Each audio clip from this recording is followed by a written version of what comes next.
Hi there. Tonight, we're diving into a topic that might just make you do a double take. Have you ever known a woman who made you wonder if Mercury was in retrograde, just by being around her? Yeah, that kind of energy. Tonight's topic: the kind of woman who drains your inner peace faster than an old iPhone on full brightness. And honestly, if you've never met someone like this, count your blessings. Because once you get caught in her orbit, it feels like you're running a marathon, barefoot, on wet concrete, during tax season. So before you relax and lie back, hit the like button and subscribe to this channel, but only if you actually enjoy what I share. Drop a comment with where you're listening from and what time it is. I like to imagine us as this little late-night tribe, all syncing up across time zones. Now, dim the lights a bit, turn on a fan for that soft background hum, and let's drift into tonight's journey together. You started a relationship that seemed exciting. She had those sparkling eyes, stories that hooked you like a Netflix trailer, and energy, man, like a 50,000 milliamp hours power bank.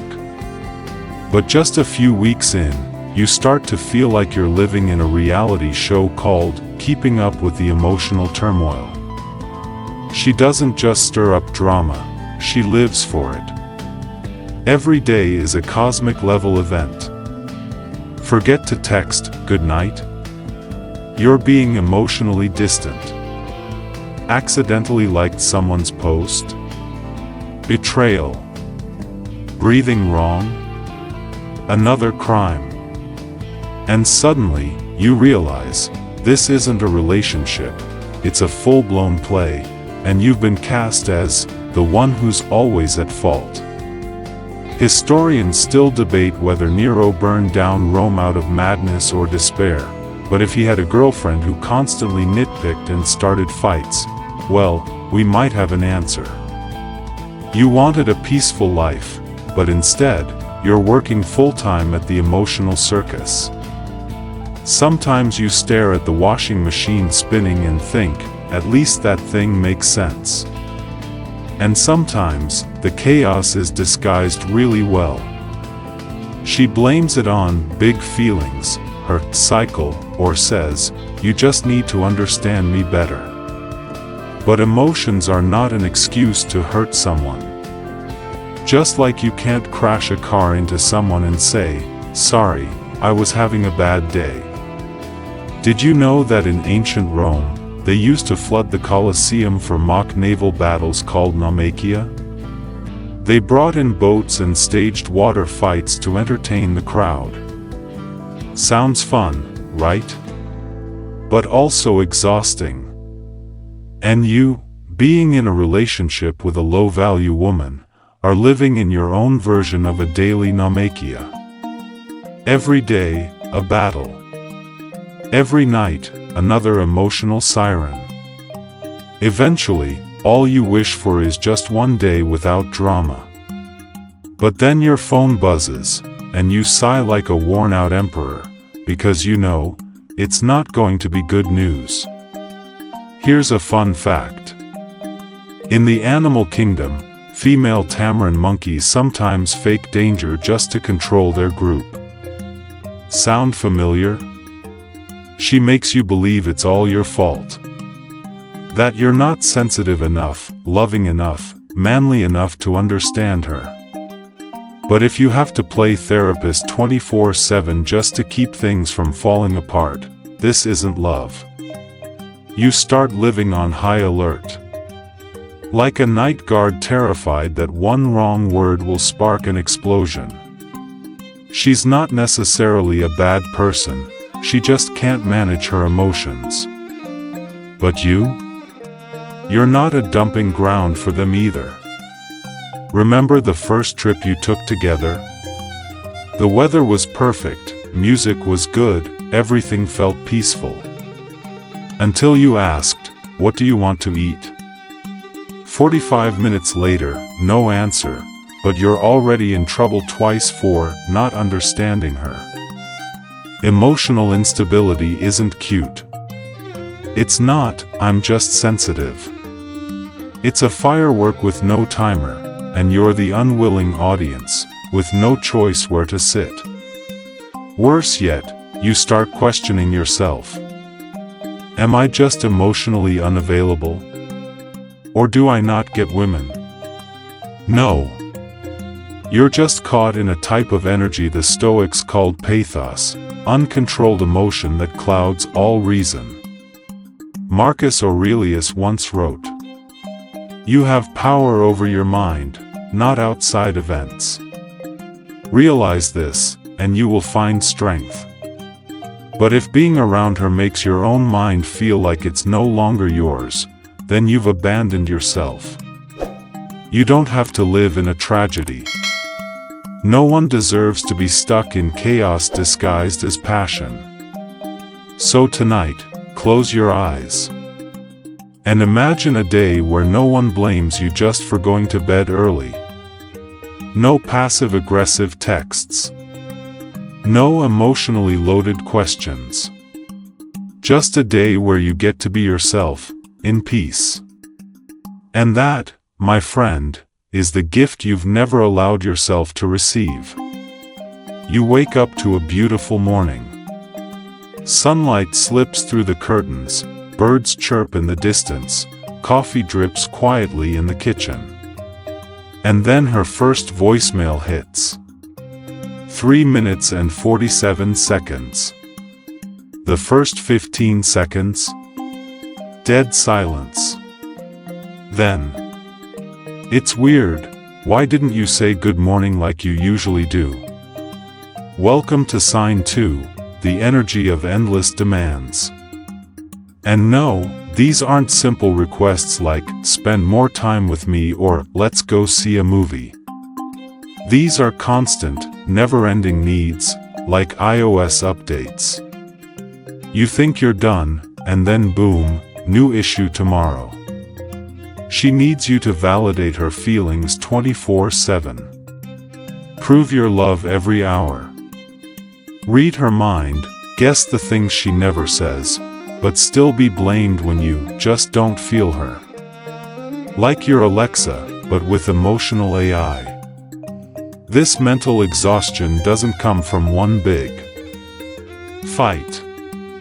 It comes from 100 tiny demands. Little drops of stress, day after day. Until one day, you look around and realize you're living her life, not yours. Did you know that in 17th century France, nobles used to hire people to yawn for them at parties?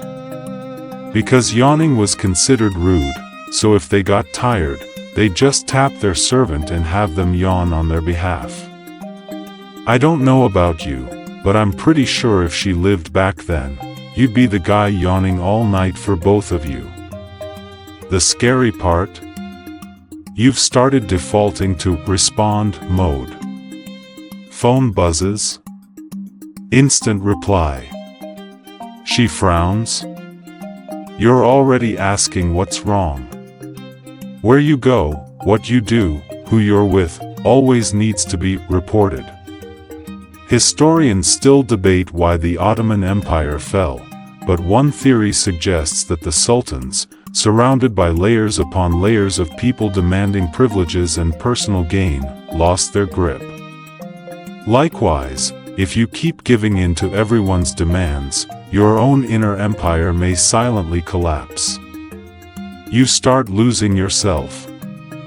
You no longer grab coffee with friends without anxiety, afraid of that check-in text. You can't enjoy the gym anymore, because she just needs to talk for a minute.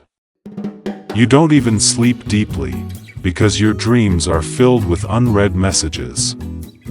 Here's a little-known fact: octopuses can change color while they sleep, almost like they're dreaming. Biologists believe they may be replaying emotional memories. What about you? You dream, too. But in your dreams, you're peeling off layer after layer of demands, of words that made you feel not good enough, not loved enough, not enough of something. Do you see it? The trap isn't in how much someone demands, but in how those demands convince you that meeting them equals love. So you keep trying harder, loving more, giving more, without realizing that real love doesn't come from trying to be enough. Marcus Aurelius once wrote, "You are not harmed by what happens, but by how you interpret it." But when you're pulled into an emotional demand loop, you're no longer clear-headed enough to interpret anything. Everything becomes an emotional responsibility, like an invisible debt you're always expected to repay. She may not even realize she's doing it. Maybe she, too, was once abandoned, once left with unmet needs, so now she clings to you for safety. But you can't be someone's home if they're digging so deep they're cracking the foundation. Remember when you first met her, and she said, "I just want a man who truly loves me?" And you thought, "I can be that guy." But slowly, her definition of true love became always available, always replying instantly, always knowing what I'm thinking. You're no longer yourself, you're the remote-controlled version of you. And worst of all, you start to feel guilty just for wanting quiet. As if needing space is selfish. But you're not selfish, you're human. And humans need space to breathe, to pause, to recharge. Picture this, you're standing in a wide field, the wind soft, no one calling your name, no one waiting for an instant reply. Just the sound of the breeze, of birds, and of you, returning to yourself. You have the right to exist without explanation. The right to love without annotating every sigh. Because real love doesn't demand exhaustion as proof. Tonight, you're sitting alone in your room. Your phone lights up a few times and fades again. Her message hasn't come, and you feel relieved. But then, guilt slinks into your mind like a hungry cat in the night. This is sign number 3, when love becomes a tool, not a connection. Have you ever felt like love became currency? Something to bargain with, to apply pressure, to coerce? Like every "I love you" came with a floating invoice, waiting to be cashed in. She hugs you after a fight, but her eyes are scanning for your scripted response. She says, "It's okay," but her tone sounds like an unresolved lawsuit. You can't tell anymore what's real affection and what's just a test. In the 14th century, European knights wrote love letters using pre-written templates, like land request forms. Yes, they just filled in her name, added some poetic lines, and sent it. Those letters weren't expressions of emotion. They were tools for fame, fortune, or power. Do you feel that now? When love is used as a tool of control. When every "I'm upset" is a tactic to make you submit. When every "I'm sad" is a performance to measure your loyalty. It's not sharing. It's measuring how far you'll go. Historians still debate what made Catherine de Medici, one of history's most cold-blooded queens, resort to assassination to hold power. Some say she was never loved unconditionally, not even as a child. Maybe, when survival requires strategy, love becomes strategy too. But you can't love someone if you're always wondering, does she love me, or for something else? Little-known truth, human heartbeats can synchronize after hugging for over 20 seconds. But that doesn't happen out of obligation, or to avoid conflict. It happens when the connection is real, when souls, not just hands, are touching. But you don't hug like that anymore. Your hands are stiff. Your mind is busy running damage control scenarios. You're not enjoying, you're enduring. She says, you can be honest with me about anything. But each time you are, her response is emotional jiu-jitsu. So you really think that low of me? Love stops being a refuge, it becomes a quiet battlefield of emotional manipulation. You remember the time she asked, "Do you think I'm selfish?" And you, trying to be honest, said, "Sometimes, a little." She didn't get mad. Didn't cry. Just went silent. And from that day on, whenever you didn't do what she wanted, she'd say, "Well, I'm selfish anyway, so why would I care what you think?" A cold sarcasm, like ice in your throat. You start editing yourself. Avoiding honesty. Avoiding sharing your thoughts. Not because you don't trust her, but because you fear the aftermath. You become a chess player in the relationship. Always calculating, always managing emotions. And the cruel irony? She once told you, "I hate fake people." But how can you be real, when being real feels like betrayal? Marcus Aurelius reminded us, nothing is more valuable than peace of mind. But you've lost it, trying to protect a love that gives you none. You may love someone deeply. But if love becomes something to measure, to trade, to evaluate, you're living in an emotional contract, not a connection. And you have the right to walk away. Don't get it twisted, this doesn't mean she's evil. Maybe she's hurt too. Maybe she once gave love to someone who never gave it back, and now she uses love as both shield and sword. But you're not a soldier in someone else's old war. You are you. And you deserve a love that doesn't require defense. So breathe. Hang up that imaginary call in your mind. Feel your heart beating, not for anyone else, just for you. Because love is not a negotiation. You don't quite remember when you started hesitating to introduce her to your friends. Not because she's not beautiful, smart, or articulate. But because every time she meets someone, you spend hours afterward listening to her cold remarks, about who's fake, who's tacky, who seems dumb. And here's sign number 4, no one is ever good enough for her. Have you ever loved someone who seemed to look down on everyone? Best friends, half-siblings, respected bosses, even your kind-hearted mother who cooked dinner, she always had a reason to feel annoyed, drained, or disrespected. She doesn't explode. She doesn't scream. She just sighs, pulls out her phone, scrolls TikTok, and says, "Maybe I'm allergic to mediocrity." One time, you took her to a company dinner. You were nervous, it was a big night. As soon as you got in the car, she said, "Are all your coworkers, like, low-level office types?"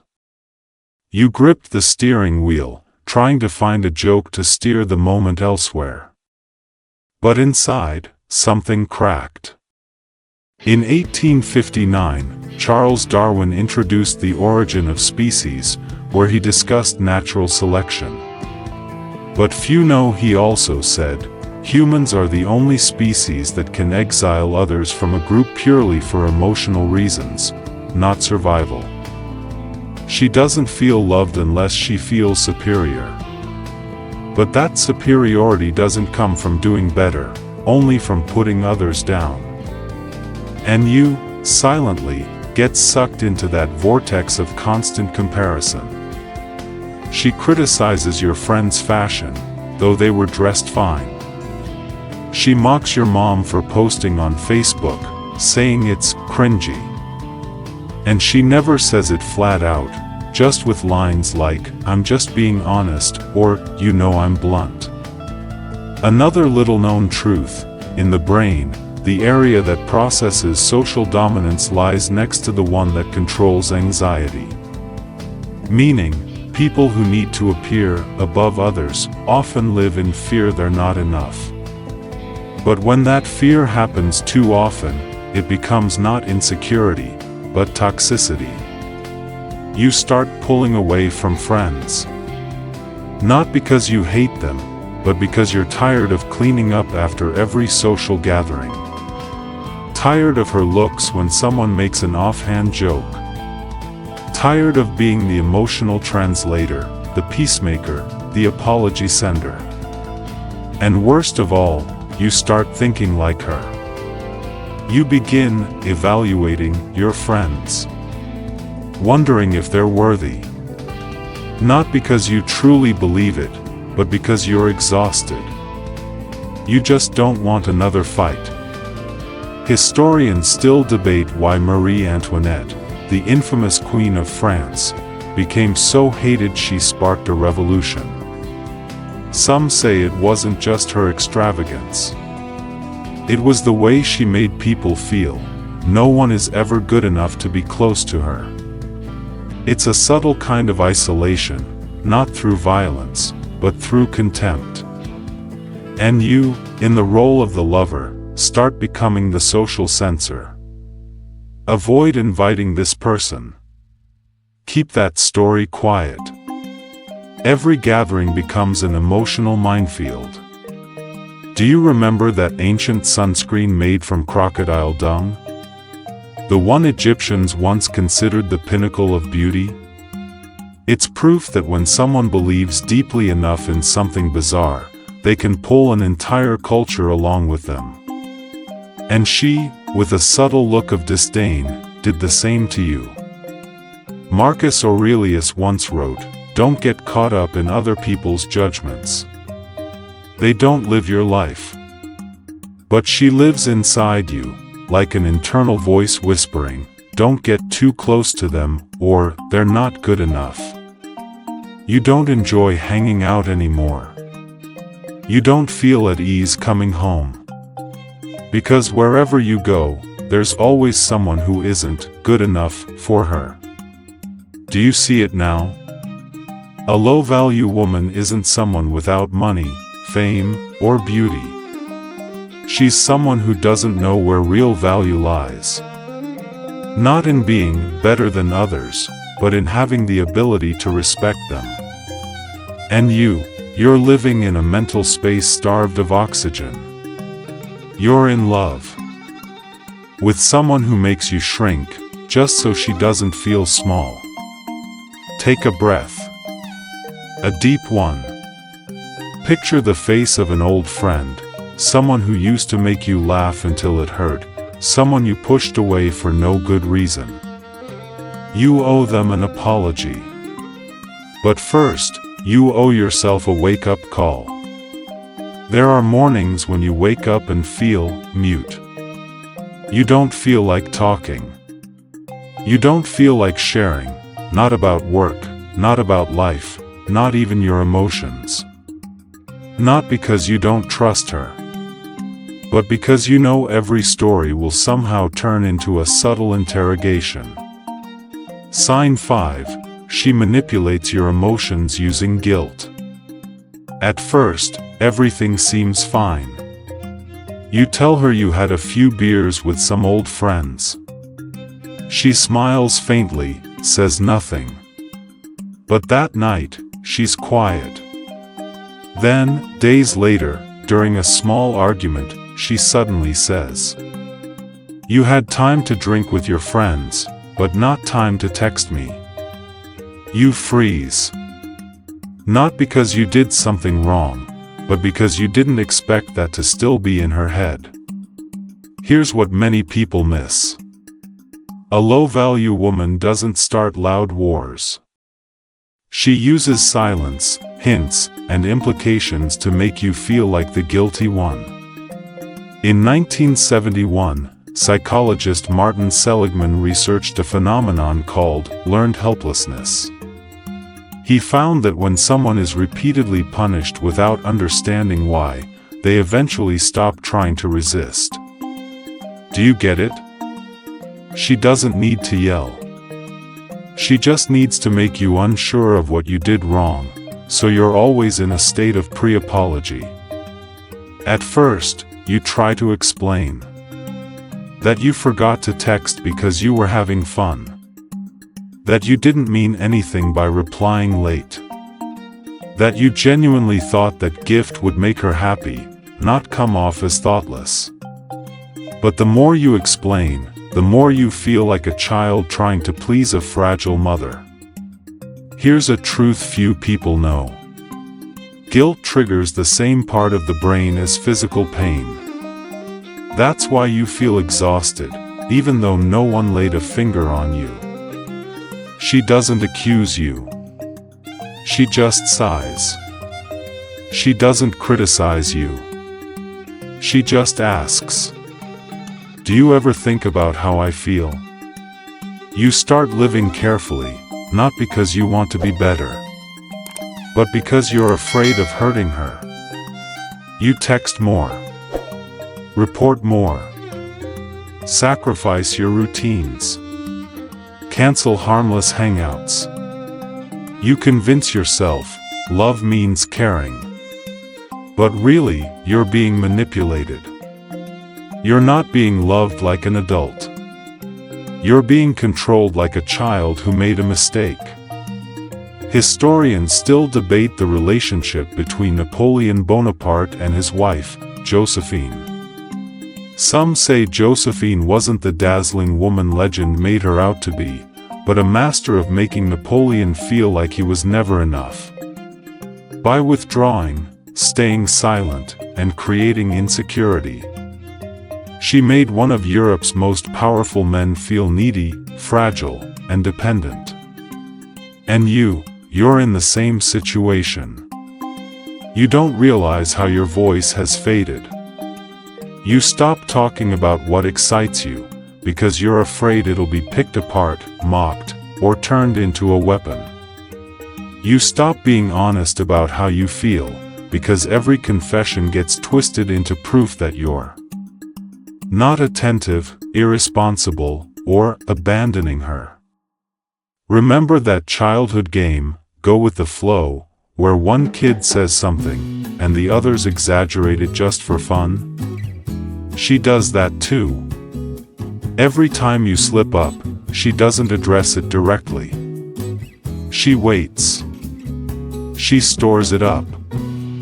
Then, in a random moment, maybe when you're happiest, she opens the floodgates of those stored emotions, and drowns you in them. You start to wonder, am I a bad partner?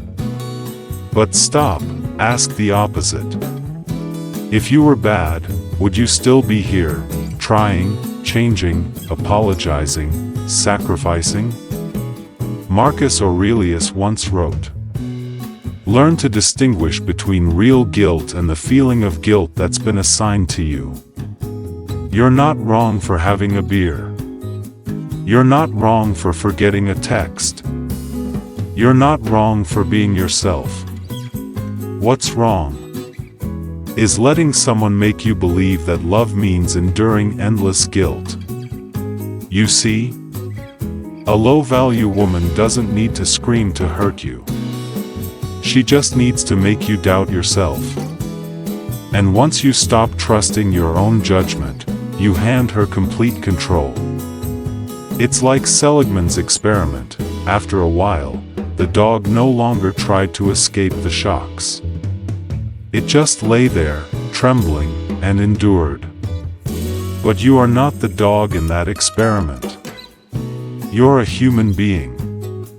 You have awareness, willpower, and the right to step out of that emotional trap. Then you start noticing something strange. Every time you feel happy, she seems not that happy. You talk excitedly about a new project at work, and she gives a half smile and says, "Oh, must be super busy now, huh? Guess you don't have time for anyone else." You mention a weekend fishing trip with your dad, and she asks, "You went with your dad, and didn't invite me?" You reach a personal milestone, she says nothing. Then later, she accidentally forgets your birthday. Red flag number 6, she can't be happy when you succeed. In a healthy relationship, one person's success is the other's pride. But here, it's like every time you take a step forward, she silently takes one back, bringing with her a storm of emotions that seep into your mind. You feel exhausted having to turn down the volume of your own joy. You start speaking less, smiling smaller, shortening your stories, as if your happiness might somehow offend her. Sound familiar? This is a real psychological mechanism. It's called crab mentality. When you put a few crabs in a bucket, if one tries to climb out, the others pull it back down.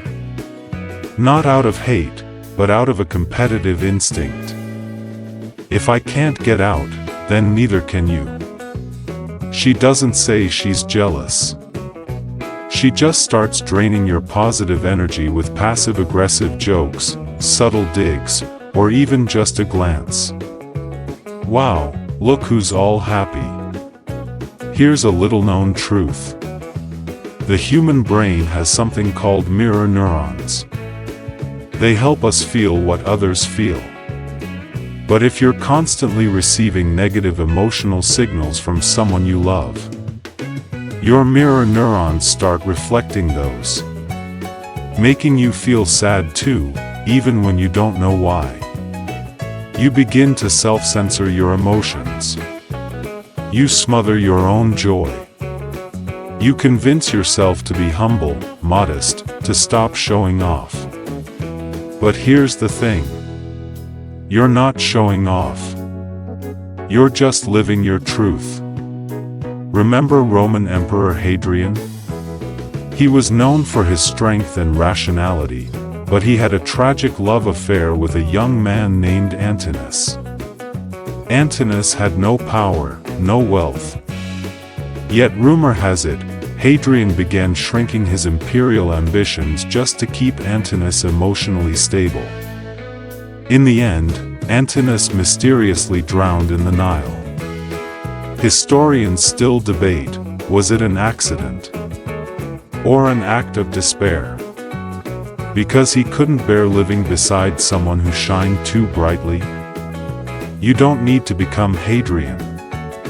You don't have to dim your inner fire just to keep someone else from feeling less than. She doesn't have to say, "You make me feel small." All she has to do is sigh whenever you speak with pride. And slowly, you fall silent. You dim your light. You dim yourself. Did you know? In the ancient Greek tragedy Medea, the main character, after being betrayed by her husband, did the unthinkable. She killed her own children. Why? Because she couldn't stand seeing that man live happily without her. Historians still argue about how mad Medea was. But one thing is clear. A woman who can't be happy for your success is a woman carrying deep wounds. And she's willing to make you bleed to soothe them. She may never kill anyone. But she will slowly kill your energy, piece by piece, with tiny, quiet cuts. You begin asking yourself, am I being too arrogant? Should I be more humble? Am I making her feel inferior? No. You're just living the life you worked hard to build. Marcus Aurelius once wrote, "You can't please people who want you to lose, just because they're afraid to see you win. You have the right to shine. You have the right to be proud. You have the right to celebrate your success, without apologizing for it." And if a woman feels threatened by that light, That's not your fault. That's her fracture, not yours. So don't dim your flame. Don't shrink yourself. Don't minimize your joy just because she doesn't know how to love someone who's growing. You're not the light that blinds others. You're the light that guides yourself. Then you notice one more strange thing. Every time you make a serious decision, she turns it into a joke. You say, "I'm thinking about changing jobs. I want to find a more professional environment." She laughs. "Oh really? You? You can barely survive a week when your boss criticizes you." You say, "I think I should start saving more and planning long-term financially." She shakes her head and shrugs. "Oh please, just last week you spent $1 million on a Lego collection." You suggest, "How about we start making some serious plans for our future together?" She sighs. "By then, you'll probably change your mind a few more times." Sign number 7. She doesn't respect your growth. A high-quality woman will recognize and appreciate your efforts to grow every day. A low-value woman? She'll try to keep you stuck in a version of yourself that's easier to control. And the easiest way to do that is to mock your growth, to treat your personal development like a joke. She'll use old memories to deny who you are now. You're still the same guy who was too lazy to learn English back then. Yeah right, I remember you had no clue how to manage money. You're gonna start working out?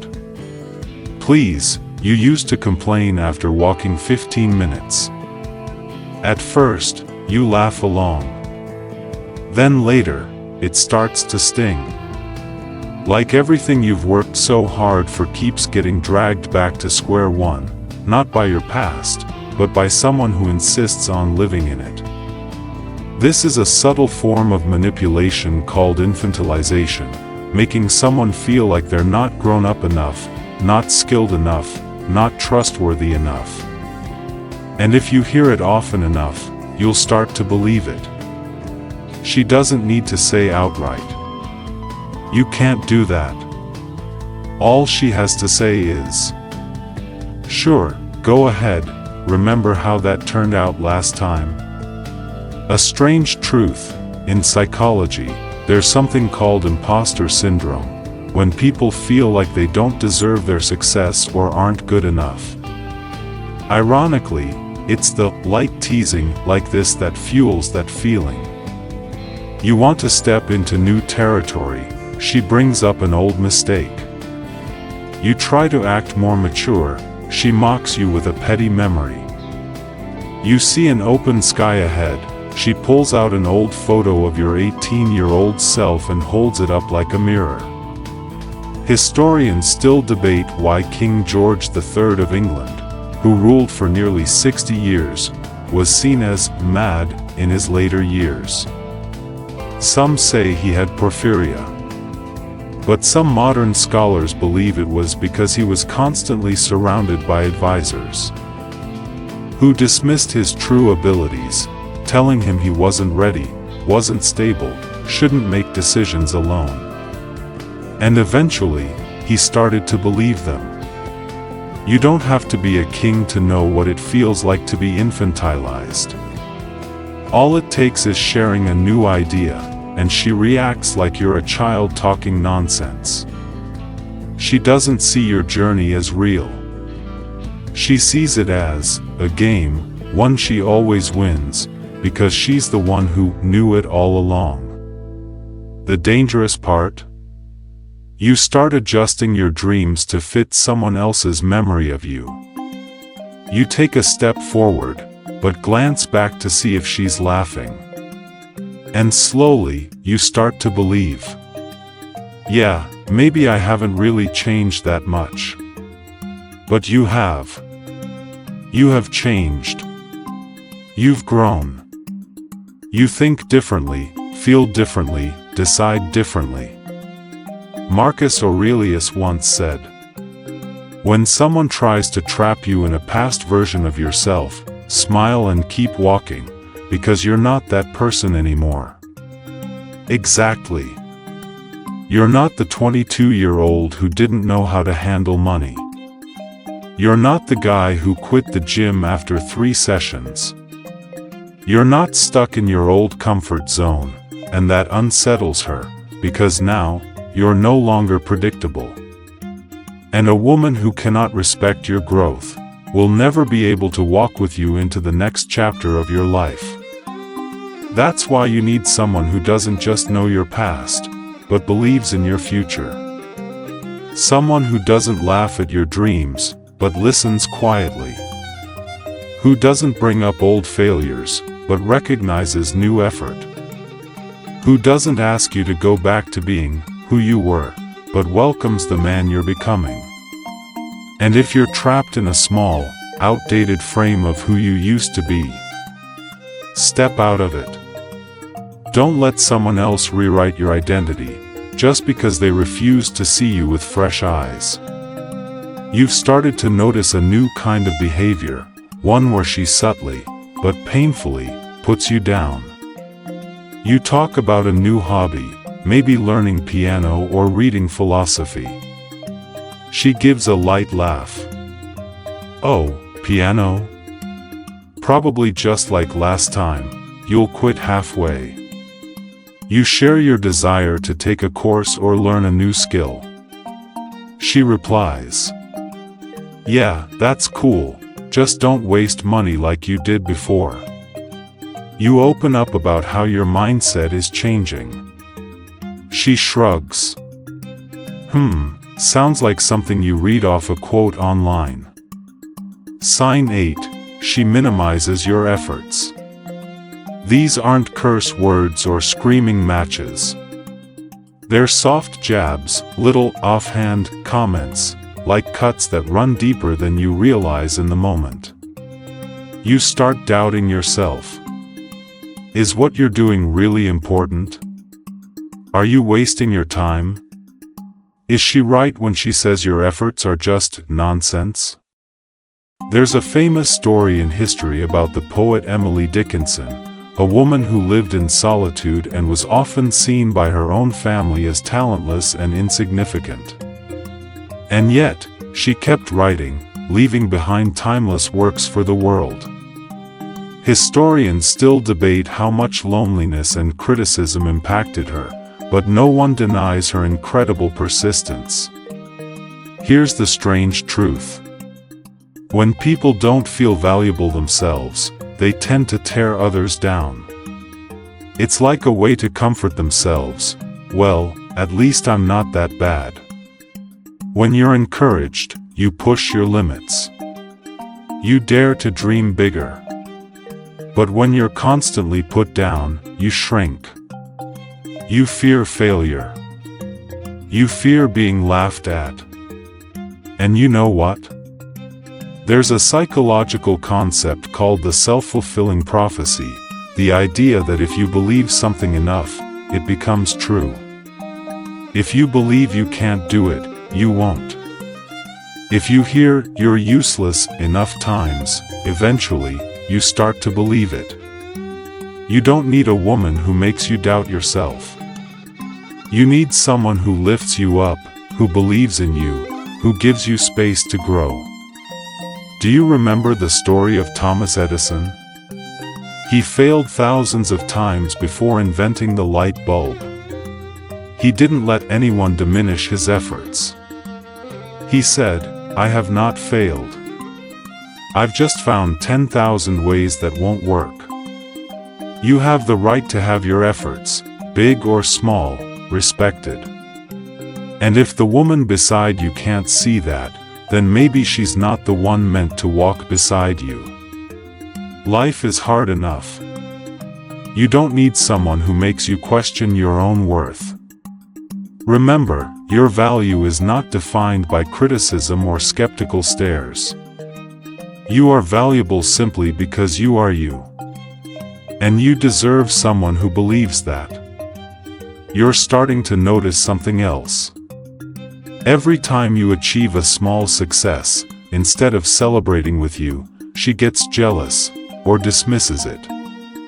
You just accomplished something at work, maybe a project got praised by your boss or a colleague complimented your skills.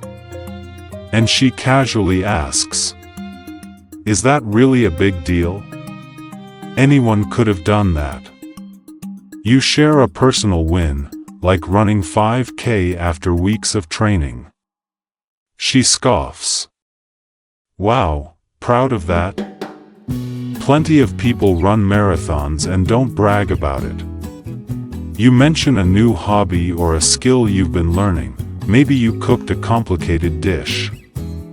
And she replies, "First and last time, huh? Don't make it a big deal." Sign 9. She doesn't celebrate your success, she envies it and puts it down. It's heartbreaking when moments of pride and joy are dismissed by the person closest to you. In history, the stories of Michelangelo and Leonardo da Vinci are often told as symbols of rivalry and jealousy in art. These two geniuses were rumored to constantly compete, even discrediting each other's talent. Historians still debate how much that envy impacted their careers and personal lives. In psychology, envy is a complex emotion. When unchecked, it can destroy relationships. If your partner can't share in your happiness, that's a clear sign of an unhealthy dynamic. Instead of helping you stand taller, she uses envy to pull you down, to make you feel small. Remember what Thomas Edison said? One of the keys to success is surrounding yourself with people who encourage you, not envy you. You deserve someone who celebrates when you win. Not someone who just stands behind you, but beside you, someone who shares the joy of every victory. If every time you share a success, it feels like you're entering a battlefield, it's time to take a hard look at your relationship. You don't need someone who dims your light with the shadow of jealousy. You deserve someone who looks at you with pride and love. Now, you're starting to feel something heavier. A foggy atmosphere creeping into the relationship, endless demands with no gratitude or emotional return. You help her fix a small issue on her phone. And instead of a warm, "Thank you," she snaps. Is that all you can do? Why is it never more? You take the time to listen to her vent about her day. You focus, knowing how hard it is to open up. Yet she criticizes you. Were you even listening? Can't you pay more attention? You put in effort, money, time. Planning romantic evenings, surprise getaways, heartfelt gifts. And she responds with coldness or even more demands. That's it? I need more than that. You feel like you're carrying the relationship on your own. She's like a dried-up well, constantly taking, never giving back. Sign 10, she only knows how to take, with unreasonable demands and no appreciation. History has recorded many one-sided relationships that leave people sighing in regret. Do you know the story of King Louis XVI and Queen Marie Antoinette? She became a symbol of extravagance. Her constant demands stood in stark contrast to the poverty and unrest gripping the country. While historians still debate her exact role in the French Revolution, no one denies that her excessive entitlement and lack of empathy helped erode public trust and hope. In psychology, a lasting relationship cannot survive if it's entirely one-sided. There's a term called relationship reciprocity, the mutual give and take that sustains connection. When one person constantly gives and the other only takes without offering anything in return, exhaustion and emptiness begin to build, like an undertow slowly eroding the foundation. Remember Abraham Lincoln, one of America's greatest presidents? He once said, "Love, respect, and understanding are the foundations of every strong relationship." Without respect, if you find yourself becoming a servant in your own life story, you'll quickly burn out. You shouldn't feel guilty for wanting to be valued and reciprocated. You're not a gift-dispensing machine or an emotional slave created to meet endless demands. Love isn't a checklist of conditions you must fulfill to be seen or accepted. Picture a golden scale. If all the weight is placed on one side, the balance will never be right. It will tip and eventually break. Relationships are the same. They need a delicate balance where both people know how to give, how to receive, and when to step back to let the other shine. You deserve a life partner, not a demanding figure, but a companion. Someone who shares the load and walks beside you each day. Have you ever thought that giving sincerely without receiving anything back is like planting seeds in barren soil? You won't harvest anything but exhaustion and disappointment. And just like plants need sunlight, water, and good soil to thrive, love needs nurturing from both sides, care, appreciation, and sincere gratitude. You don't have to be the only one doing everything to keep the relationship alive. You deserve balanced love, where your efforts are seen and valued. And if you've never experienced that, maybe it's time to ask yourself, is the person beside me really the one meant for me? You enter a different phase, where even seemingly ordinary comments carry a quiet energy that drains your emotions. She develops a habit of telling small lies or distorting the truth in ways you don't catch right away, a subtle game that leaves you confused. You ask about weekend plans. She promises to join you, but then disappears without a word. You chalk it up as a one-time thing. But what about the next time? And the time after that? Slowly, you realize you're standing alone in plans that were supposed to be shared. You start to notice tiny details changing in her stories. One time, she says she was late to work because of traffic, but you saw her posting shopping photos with friends on social media. You're left wondering, am I being lied to? Or is this just harmless dishonesty? You recall stories from ancient Rome, where politicians were often accused of using falsum, strategic lies to manipulate public opinion and maintain power. Historians still debate how much this contributed to the fall of the Roman Empire. But in personal relationships, even small lies can create cracks that are hard to heal. Have you ever heard of gaslighting? It's when someone makes you doubt your own feelings, memories, and reality. This creates a power imbalance that slowly eats away at your confidence and makes you easier to control. When she lies or hides the truth, it's not just your emotions that get hurt, it's your sense of safety, something absolutely essential in any relationship. You need someone honest, someone whose stories inspire trust, not suspicion. Do you remember the story of George Washington? America's first president, known for his honesty, even the legendary cherry tree tale told to generations of schoolchildren. Whether the story is true or not, it symbolizes the importance of truthfulness in the hearts of people, and in relationships. If you can't trust the person beside you, nothing else matters. You deserve a relationship where truth and honesty are non-negotiable. Not mind games. Not even the smallest lies. Trust your instincts when something feels off. Don't let fake words confuse you or make you lose yourself. Because honesty is the bedrock of lasting love, a warm home you long to return to after a long day.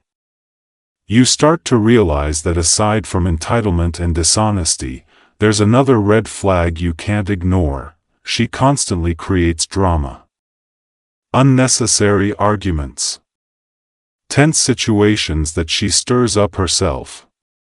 You might be talking about something trivial, like forgetting the keys or running a few minutes late, but she turns it into a full-blown battle. She yells, judges, and makes you feel like you're the only one at fault. You feel like you're walking a tightrope, afraid to say anything, worried it will trigger another fight. You think of the Victorian era in England, when strict social rules forced many to hide their true emotions.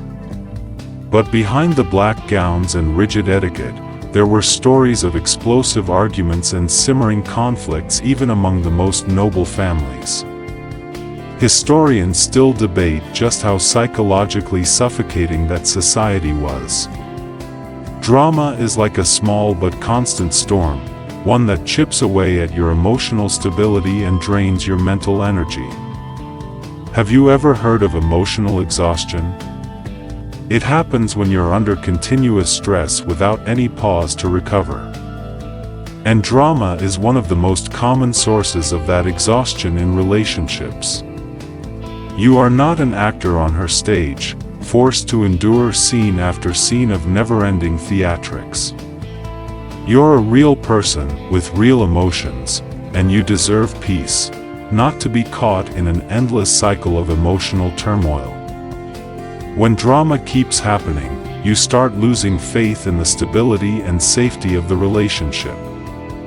Remember the story of Queen Elizabeth I? She faced countless court intrigues and political disputes, yet maintained incredible composure and emotional control. She knew how to stay calm and not let herself get dragged into petty drama. You deserve that same sense of peace in your love life. You don't need someone who turns every day into a battle. You need someone who can walk with you through life's challenges calmly and maturely. Remember, a healthy relationship isn't one without conflict. It's one where both people work through tensions together and ease them with mutual respect and care. You can learn to say, "That's enough," and protect your inner peace instead of getting swept up in drama that isn't worth your energy. You may find yourself entering a stage where selfishness is no longer obvious. It hides beneath a sweet disguise of fake concern. She might say she loves you, but her actions tell a different story. Everything revolves around her, and your emotions and needs are left behind. It feels like you're constantly trying to balance a spinning plate above your head, but the spotlight only ever shines on her. You recall the times you tried to share your exhaustion after a long day, just hoping for a little understanding or someone to listen. But instead of comfort or encouragement, you were met with indifference, or worse, the conversation shifted back to her job, her worries, her dreams, without any regard for whether you still had a place in the narrative. When you suggest plans together, she seems indifferent. "Anywhere is fine," she says. But when the day arrives, everything centers around her preferences, and she never once asks what you'd like. You begin to feel like an uninvited guest in your own relationship. This feeling is reminiscent of the ancient stories about Cleopatra, the powerful, seductive, and ambitious queen of Egypt. Some historians portray her as a brilliant strategist who fiercely protected her interests. Others argue she was self-centered, unwilling to put anyone else first. That debate remains unresolved, just like many of the contradictions we face in relationships today. Have you ever heard of the term emotional selfishness? It's not loud or aggressive, it's subtle. It's the lack of awareness, or the intentional prioritization of oneself over others, regardless of their feelings or needs. It's like a small wave that keeps crashing against the shores of your heart, wearing you down without a clear reason. Every time you try to open up, you're met with stories about her, her endless needs, while you fall into an emotional void. You feel like an actor in a play, but you were never given a script. You try so hard to please, to keep the peace, but the story always revolves around just one character. You feel like you have to leave parts of yourself behind just to survive in this world she's created. You think of the story of Marie Curie, a pioneer in science, and also a devoted mother and wife. She was never selfish in love or family responsibility. She knew how to balance her passion for research with genuine care for her loved ones. Marie Curie represents the essence of sharing and selflessness, something you also deserve in a relationship. A healthy relationship isn't about one-sided sacrifice. It's a delicate balance, where giving and receiving coexist, where both partners grow together, share together, and neither feels abandoned. You have every right to demand fairness, respect, and honesty in love. You shouldn't have to change who you are to fit into someone else's self-centered world. You deserve someone who can walk beside you through the ups and downs, who makes you feel safe and valued. Listen to your heart. Don't let someone else's selfish performance make you lose yourself.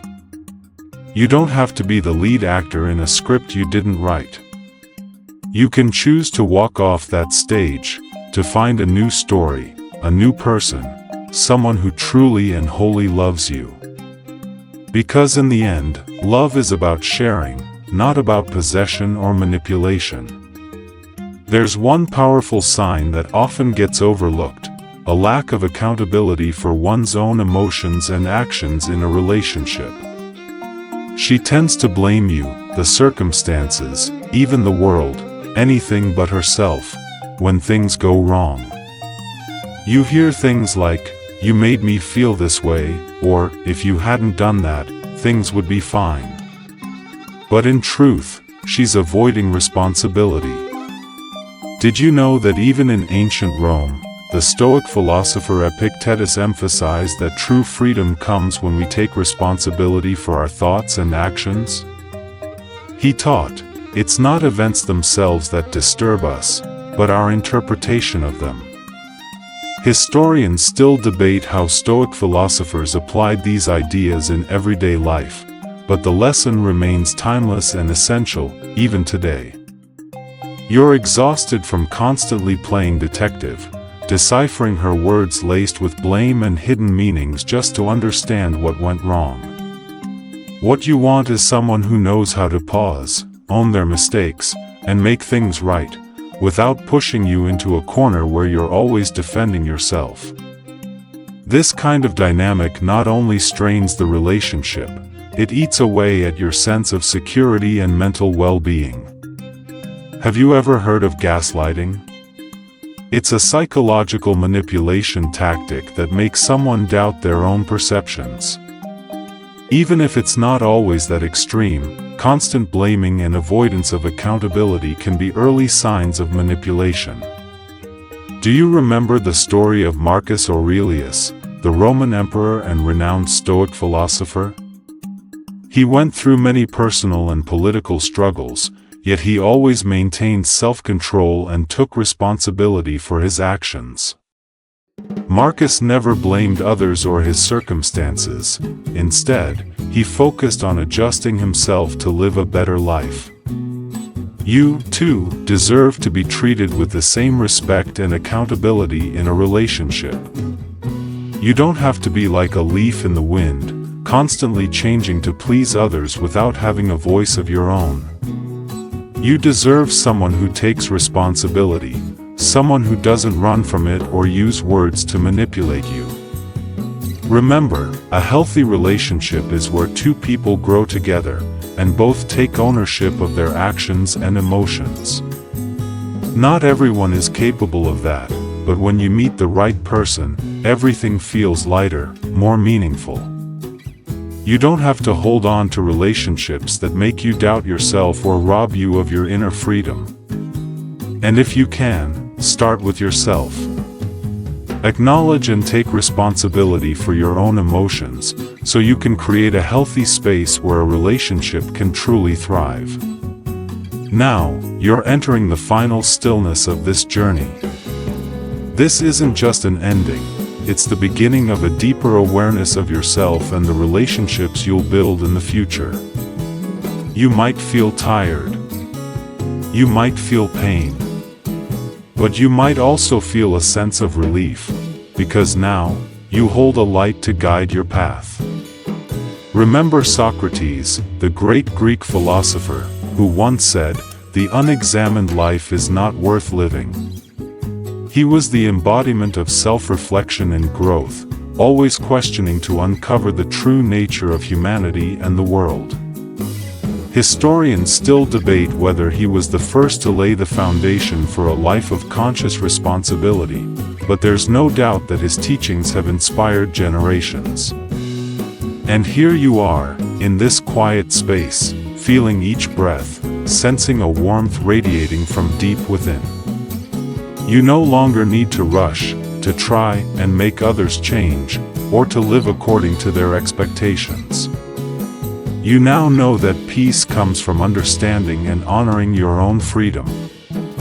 You may recall the stories of Eastern Zen masters, those who could sit in profound stillness for hours, untouched by the chaos of the outside world. That is a state you, too, can reach, not to escape, but to stand firm, to avoid being swept up in the storms of negative emotions or relational chaos. And in this moment, you can gently let go of what doesn't belong to you, forgive the past hurts, and look forward to a future filled with confidence and self-love. You feel each breath, slower now, deeper, softer, like a gentle breeze lulling your soul into peaceful sleep. You know that tomorrow will come with new opportunities, and you are more ready than ever to embrace them with strength and clarity. Now, allow your body to relax completely, let all tension melt away with each breath, giving your mind the rest and renewal it deserves. Let your dreams guide you, so you can wake up to a new day full of energy and faith.